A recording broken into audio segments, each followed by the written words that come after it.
মামা awards 2025 voting update. আমাদের চারজন মেম্বার RM, জিন, জেহব এবং ভি এবছর মামা অ্যাওয়ার্ডস 2025-এ মোট 4টি ক্যাটাগরিতে নমিনেশন পেয়েছে।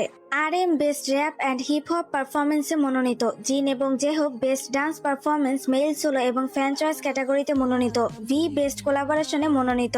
আমরা ভোট দিতে পারবো শুধুমাত্র ফ্যান চয়েস ক্যাটাগরিতে এবং সেখানে আমাদের দুইজন মেম্বার জিন ও জেহব মনোনীত হয়েছে। ফ্যান চয়েস ক্যাটাগরি সম্পর্কে গুরুত্বপূর্ণ তথ্য। এই ক্যাটাগরি সম্পূর্ণভাবে ফ্যান ভোটের উপর নির্ভরশীল। ভোটের 90% আসবে এমনেট প্লাস অ্যাপ থেকে এবং 10% আসবে টুইটার ভোট থেকে।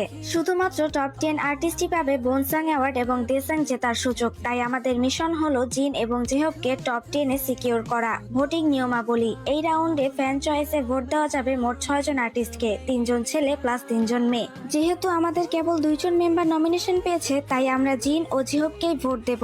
বাকি একটা ভোট যাবে একজন র্যান্ডম ফিমেল আর্টিস্টকে। তবে এমন কাউকে ভোট দেওয়া যাবে না যার টপ 10-এ যাওয়ার সম্ভাবনা বেশি।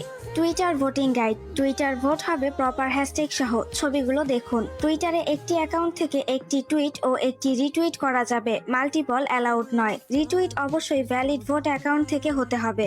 একাধিক ভোট রিটুইট করলে ভোট ইনভ্যালিড হয়ে যাবে, তাই মাল্টিপল অ্যাকাউন্ট ব্যবহার করে আলাদা আলাদা করে জিন ও জেহব দুইজনকেই ভোট দিন। এমনেট প্লাস অ্যাপে ভোট করুন প্লাস টুইটারে হ্যাশট্যাগ সহ ভোট দিন। প্রতিটি ভোট মূল্যবান। চলুন একসাথে আমাদের 2 জন মেম্বারকে টপ 10-এ রাখি।